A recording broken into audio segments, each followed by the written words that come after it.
My obsession with dead stories was never a hobby, but a condition of my soul. I see the past not as a foreign country, but as a locked room in the house where I live, and I feel an inexplicable compulsion to find the key. At 32, with a talent for the cello that is more a calling than a career, I had turned this compulsion into a craft. Arriving at the Lowell School for Girls was not just a new job, it was a pilgrimage. The institution was a legend of stone and discipline, a bastion of musical excellence whose reputation was whispered with reverence in conservatories around the world. For me, it was a chance to inhabit history itself, to walk the same halls as some of the most brilliant female musicians of the last century. My first few days were a whirlwind of formalities. The headmistress, Mrs. Albright, was a woman carved from granite and efficiency, whose smile never reached her calculating eyes. She introduced me to Lowell not as a community, but as a well-oiled machine, and made it clear that she expected me to be a competent and silent gear. The arts wing, despite its imposing Gothic architecture, had undergone a brutal modernization. The original stone walls were covered with insipid beige acoustic panels, and the arched windows had been fitted with double glazing that insulated the sound, but also the soul of the place. It felt like a hospital for music, impeccably clean and devoid of any ghost of inspiration. It was at the end of my first week that I found it. At the end of a secondary corridor on the 3rd floor, a hallway that seemed to lead nowhere, there was a door that modernization had forgotten. It was made of solid dark oak, with carvings of lyres and cherubs obscured by decades of dust. The handle and lock were of a brass that time had painted a sickly green. There was no plaque, no number. It was an anomaly, a glitch in the school's flawless matrix, and it was locked. My curiosity, always my driving force and my greatest weakness, was piqued. At the weekly meeting, I mentioned the door to Mrs. Albright.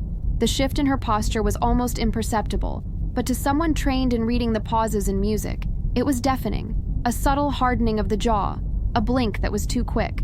"Ah, the 3rd floor door," she said, her voice casual in a way that sounded rehearsed. "It's just an old storage room, Helena. The structure there is unstable. Access is forbidden for safety reasons. We have plenty of usable space in other areas." She changed the subject with the skill of a seasoned politician, but I wasn't fooled. She wasn't worried about safety, she was hiding something.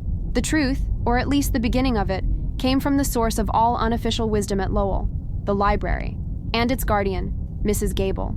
A woman who seemed to have sprouted from the bookshelves themselves, with skin like parchment and a scent of old paper and glue. She had been at Lowell for 50 years, first as a student and then as the librarian. She was the school's living memory. I approached her on a rainy afternoon as she was mending the spine of an old volume with a surgeon's concentration. I mentioned the oak door. She didn't look up from her work, but her hands paused for a moment. "You're curious," she murmured. "That used to be a requirement for the best students here. Nowadays, not so much." She finally looked up, and her eyes, behind thick lenses, were like 2 pools of dark water. We used to call it the silent music room. When I was a girl, it was a legend among the students, a ghost story to scare us. "And why silent?" I asked, leaning forward. "Because the music stopped there," Mrs. Gable said, her voice dropping to a conspiratorial whisper.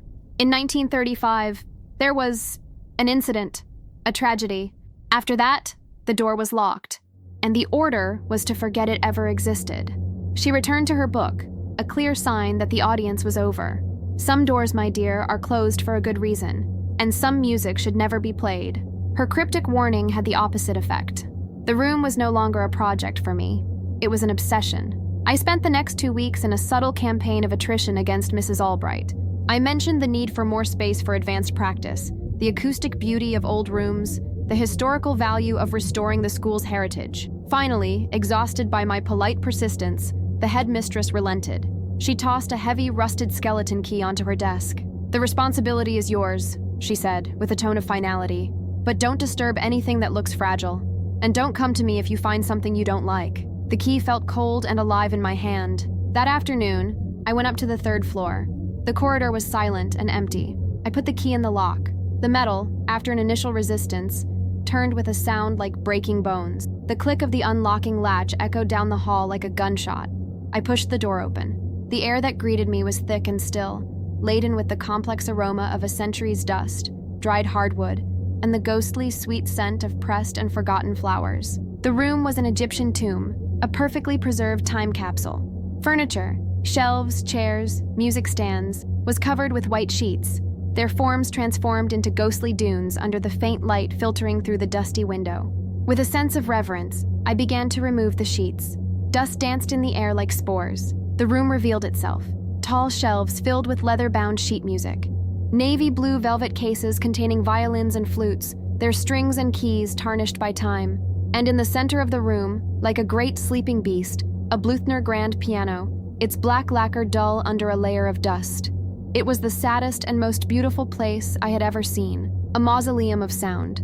I spent the weekend inside, in a frenzy of activity. I cleaned, aired it out, cataloged. Most of the string instruments were hopelessly damaged by tension and humidity, their wood warped. But the piano was a fortress, and as I soon discovered, it held a secret. The piano bench was locked, not with a key, but with an internal clasp. After an hour of delicate work with a hairpin and the patience of a safecracker, I opened it. There were no books, just a stack of staff paper, yellowed at the edges, tied with a purple velvet ribbon that crumbled to dust at my touch. The musical handwriting was intense, almost aggressive. The notes were dense, crowded, as if trying to escape the page. It was a piece for solo cello. There was no title, no composer, and as I examined it, I noticed two things that made my musician's heart race. First, the technical complexity was dizzying, bordering on the impossible. It demanded a skill and strength that few cellists in the world would possess. Second, it was unfinished. It stopped abruptly in the middle of a furious crescendo, like an interrupted scream. That night, my curiosity overcame my fatigue. I took the sheet music to my small apartment on campus. I needed to hear it, even if it was just a fragment. I positioned my cello, an 18th century Italian instrument that was my most prized possession, and placed the yellowed sheets on the stand. The paper was as fragile as onion skin. I took a deep breath and played. The first few bars emerged from my cello not as music, but as audible pain. It was a melody of desolate beauty, twisting through harmonies that seemed to defy the laws of music. And with the sound, the very air in my apartment changed. It grew thick, cold, and a wave of emotion hit me with the force of a punch. It wasn't the melancholy of the piece.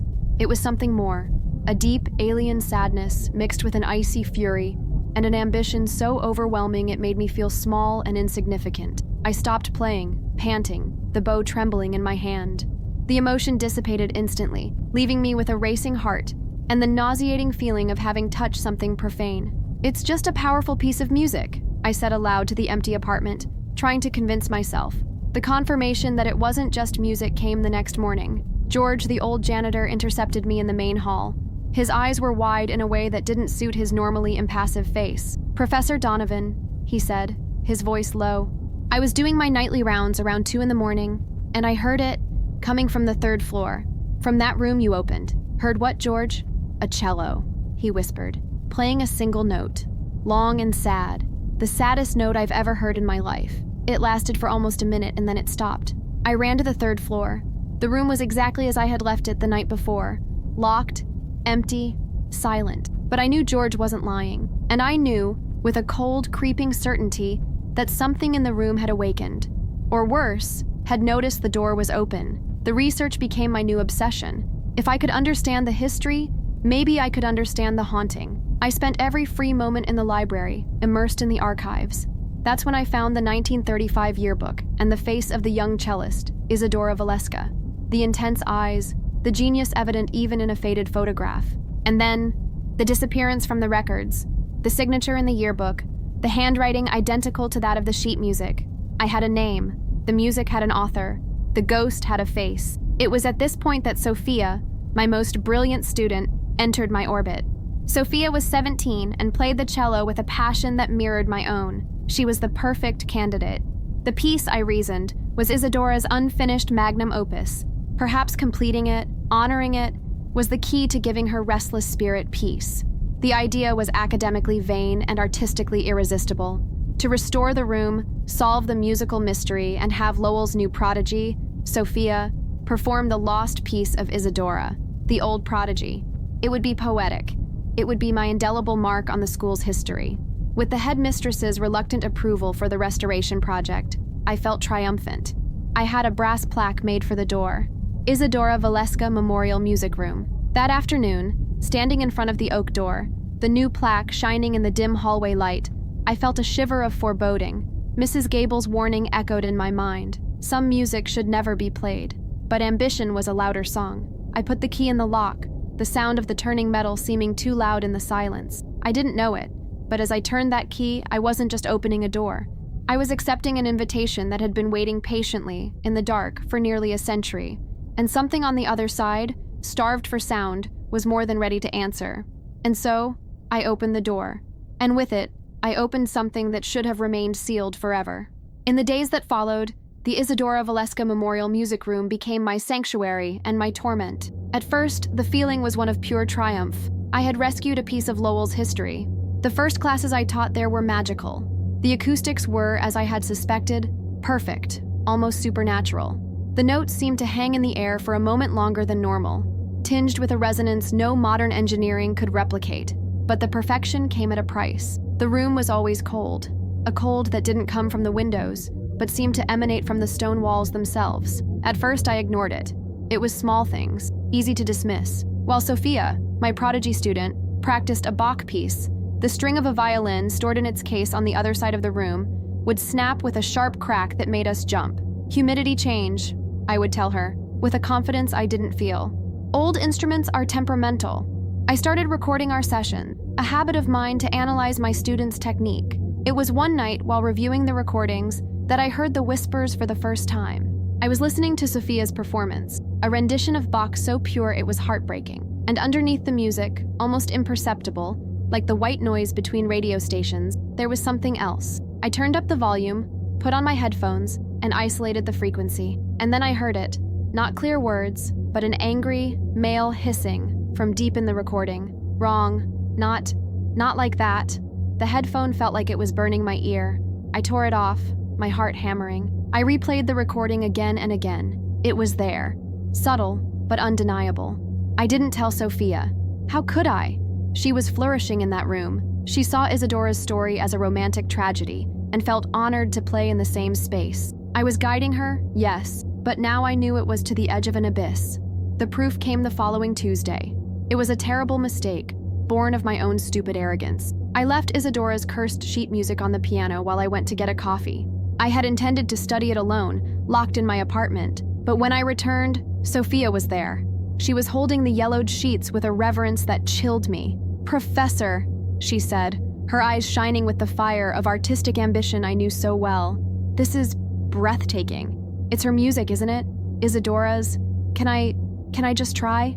The voice of reason, the voice of Mrs. Gable, the warning in my own blood all screamed for me to say no, to snatch the music from her hands and burn it. But the musician in me, the teacher who saw in Sophia a reflection of herself, spoke louder. "Just the first few bars," I said, my voice sounding distant to my own ears, carefully. It was the worst decision of my life. Sophia sat with her cello, the instrument looking like an extension of her own body. She took a deep breath and played, and the music that came out was even more haunting from her hands. The melody filled the room, a tapestry of beauty and pain. I found myself mesmerized, proud. And then, Sophia's face changed. Concentration gave way to confusion, and confusion to abject panic. She stopped suddenly, mid-note, letting out a sharp cry that tore through the air. The bow fell from her trembling hand, clattering to the floor. "The notes!" she gasped, staring at the sheet music with pure horror. "They're moving. They're squirming on the page." Her eyes darted to the empty space behind her. And there's someone behind me. I feel hands on my shoulders, cold hands. I rushed to her, held her. There was no one there, of course. She was shaking uncontrollably, sobbing, her face pale as wax. "He wanted to correct me," she whimpered. "He was angry because I wasn't good enough." I took her to the infirmary, lying to the nurse about a panic attack from exam pressure. Sophia never wanted to enter the music room again, and I finally understood that I wasn't dealing with the sad memory of a young girl. I was dealing with something active, something possessive, something male. I needed more answers, and now it was a matter of urgency. I returned to Mrs. Gable's archives, no longer as a curious historian, but as a detective at a crime scene. I ignored Isadora's official records and searched for her friends, her roommates, anyone who might have left a personal account. In a forgotten cardboard box filled with items donated by alumni decades ago, I found it. A small, cloth-bound diary with the initials CW embroidered on the front. Clara Weatherby, Isadora's roommate in 1935. I spent the night locked in my apartment, devouring Clara's words. and the truth that emerged was sicker than I could have imagined. The monster of the story was not a ghost, but a man of flesh and blood, Maestro Valerius. The diary's pages painted a terrifying portrait. Valerius, a renowned composer whose own work had been criticized as technically brilliant but soulless, had become Isadora's private tutor. He saw in her a pure, raw talent and became obsessed with using her as a channel for his own frustrated ambition. Clara described practice sessions that lasted until dawn, Isadora's silhouette visible through the music room window, playing until her fingers bled. I read a passage that made me physically ill. October 14th, 1935. Maestro Valerius kept Isadora in the music room for 5 hours today. I heard her crying later in our room. She said he won't let her eat until she plays the passage exactly as he hears it in his head. She says the music is no longer hers, that he's putting his anger and bitterness into the notes, and that it's poisoning her. And then, the entry that changed everything. November 2nd, 1935. Isadora is scared. She told me the maestro is sick, coughing up blood, but he only gets more intense. He told her, "This composition will be my legacy. It will be my immortality. And you, my dear, will be the instrument that gives me eternal life." She's locking our door at night. She thinks he watches her while she sleeps. Immortality. Eternal life. He wasn't just teaching, he was forging a vessel.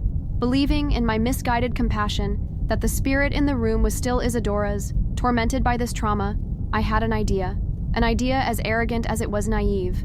I decided to give her peace. I organized a small, quiet ceremony in the music room. I invited only Mrs. Gable, as a silent witness to history. I lit candles, their dancing glow making the shadows retreat. And on my cello, I did not play the cursed music. I played Casal's Song of the Birds, the piece most full of life, freedom, and hope that I knew. I played it for the spirit I believed to be Isadora's, an offering of peace, and for the first time, the room felt warm. The oppression lifted. I felt a lightness, a calm. I cried, believing I had succeeded, that I had freed her soul. That peace lasted 6 hours. It was the calm before the perfect storm. That night, the real terror came to visit me. I dreamed. I was on the stage of a grand opera house, but the place was in ruins, the ceiling open to a stormy sky. The audience was made up of shadowy figures, their faces holes in the darkness, and before me, conducting an orchestra of ghostly musicians, was him, the maestro. I couldn't see his face, it was always obscured by shadow, but I felt his presence, an aura of pure malevolence and sick perfectionism. He forced me to play the composition, again and again. My cello strings turned to barbed wire, cutting my fingers with each note, but I couldn't stop. "Perfection!" he screamed, his voice a cacophony of all the instruments in the room playing out of tune. "I demand perfection!" I woke up to my own scream, my sheets soaked in sweat. The sound of the storm from my dream was real outside. And then I looked at my hands. Thin red scratches marked my fingertips, exactly where the dream strings had cut them. It wasn't a nightmare. It was a visit, a punishment. And the truth hit me with the clarity of a lightning bolt. It wasn't Isadora I had angered with my music of hope. It was him, Valerius. I had desecrated his temple, his musical reliquary. The music wasn't Isadora's ghost. It was Valerius's cage, a prison he had built himself, using the notes as bars and her genius as mortar to trap his consciousness and wait. Wait for someone with enough talent to open the cell from the inside. Wait for me. I knew what I had to do. There was no running. He was tied to me now, through the music. The only way out was through the fire. I had to confront him, destroy him. I had to go back to that room. The storm raging over Lowell that night was a mirror of the one in my soul. I took my cello. I took the sheet music.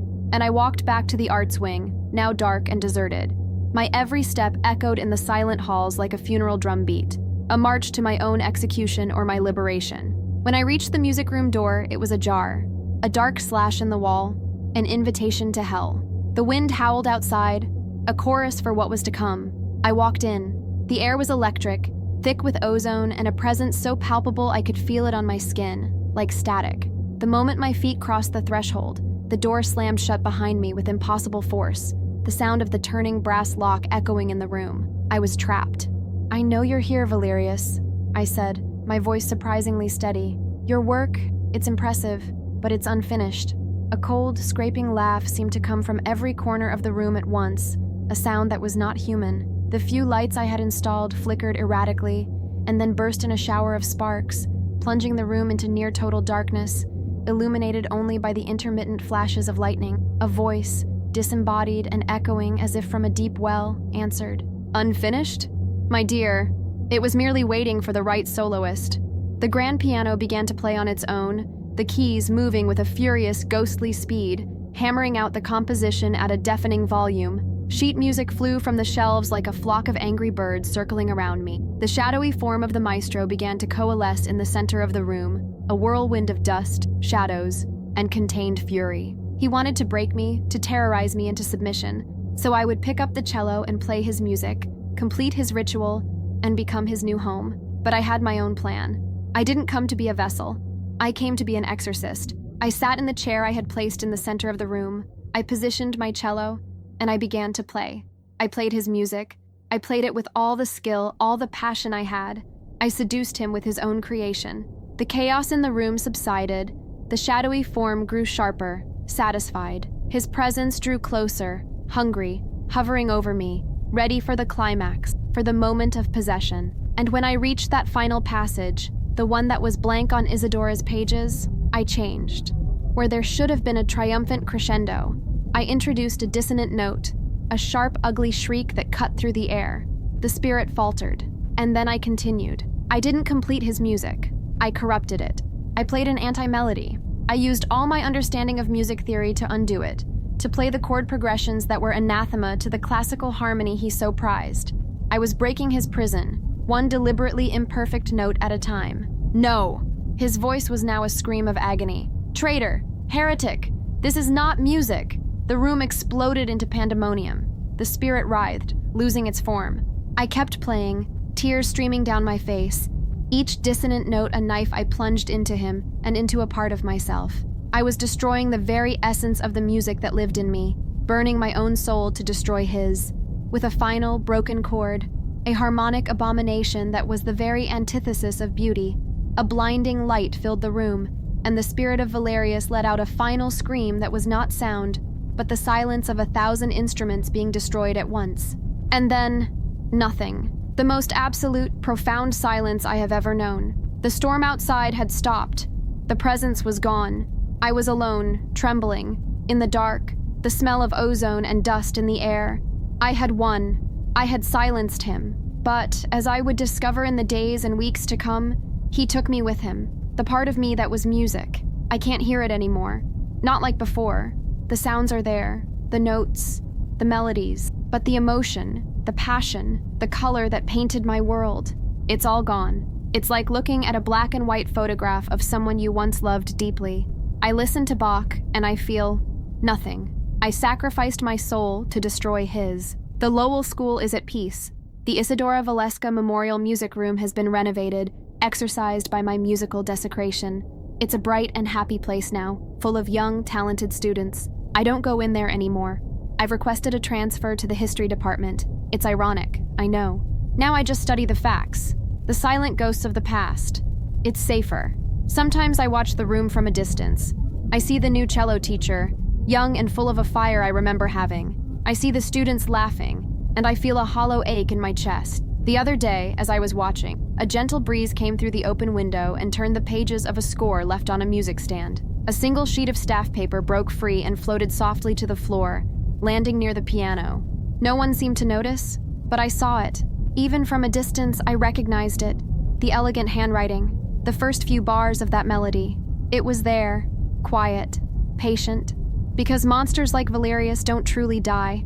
They just sleep, and they wait. They wait for a new ambition, for a new talent, for a new invitation to play.